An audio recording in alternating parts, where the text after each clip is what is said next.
به الحسنات كالقطر به الحسنات كالقطر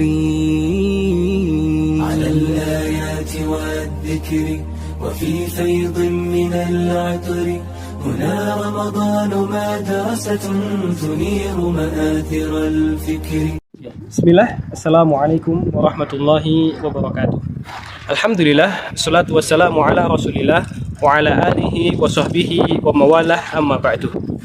Saat ini kita telah memasuki bulan suci Ramadan. Merupakan sebuah anugerah yang besar dari Allah Subhanahu wa taala ketika Allah memperjumpakan kita dengan bulan mulia tersebut. Sebagaimana disebutkan oleh ungkapan kasratul misasi tudhibul ihsas. Banyaknya perjumpaan itu akan mengurangi rasa, akan mengurangi sensasi. Itulah kenapa Allah menginginkan agar sensasi kerinduan itu selalu tertanam pada diri kita. Maka Allah menunda kedatangan Ramadan itu selama 11 bulan. Maka merupakan anugerah yang besar sekali lagi yang patut untuk kita syukuri kepada Allah Ta'ala. Namun di sisi yang lain, sebagian kaum muslimin ada di antara mereka yang menganggap kedatangan Ramadan itu suatu hal yang biasa-biasa saja. Tidak ada keistimewaan di sana, tidak ada hal yang spesial yang mereka dapatkan, karena mereka menganggap barangkali setiap tahun mereka telah bertemu dengan Ramadan. Maka ini adalah anggapan yang salah, anggapan yang keliru, karena sangat banyak keutamaan yang Nabi SAW sebutkan ataupun dalam Al-Quran Allah jelaskan bagaimana keutamaan dan kemuliaan bulan suci Ramadan. Kaum muslimin, a'azani Allah wa iyyakum. Imam Ibnu Majah rahimahullahu taala dalam kitab As-Sunan, beliau menyebutkan sebuah kisah yang dialami oleh sahabat Thalhah bin Ubaidillah radhiyallahu taala anhu. Suatu ketika Thalhah bin Ubaidillah mengisahkan bahwa ada dua orang dari kalangan sahabat Nabi SAW, mereka baru masuk ke dalam agama Islam secara bersamaan. Dua orang ini masuk Islam secara bersamaan, namun kondisi dua orang ini berbeda.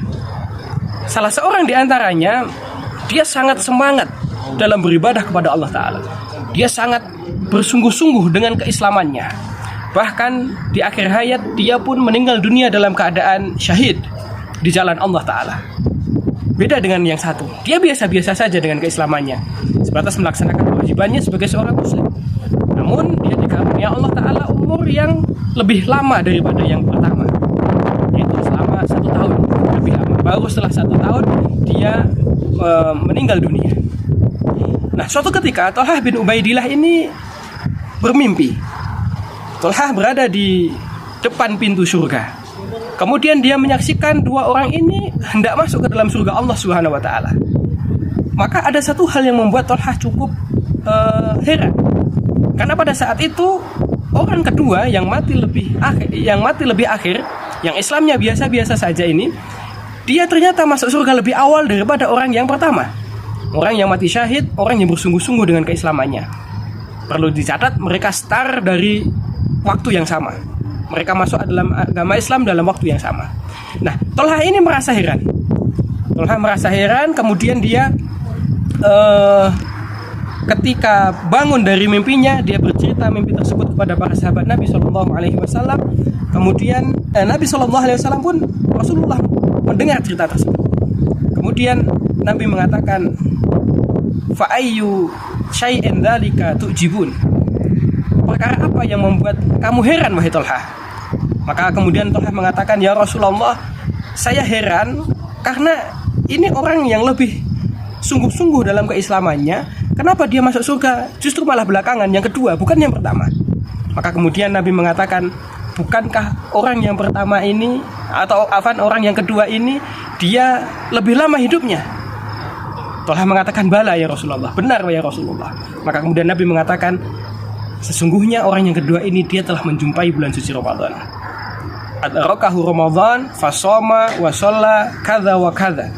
Orang yang kedua ini dia memperbanyak ibadah di bulan Ramadan dengan puasa, dengan sholatnya, hingga akhirnya dia pun mendapatkan karunia yang lebih banyak dari Allah Subhanahu wa taala.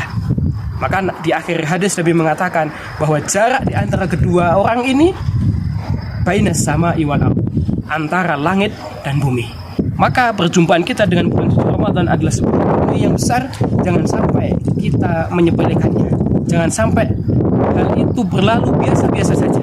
Mari kita memperbanyak amal ketaatan kepada Allah Ta'ala. Semoga Allah Subhanahu wa Ta'ala memberikan kekuatan kepada kita untuk kuat beribadah kepada Allah, untuk memperbanyak ibadah kepada Allah Ta'ala, dan semoga ibadah kita diterima oleh Allah Subhanahu wa Ta'ala. Sekian yang dapat kami sampaikan. Barakallahu fikum. Assalamualaikum warahmatullahi wabarakatuh.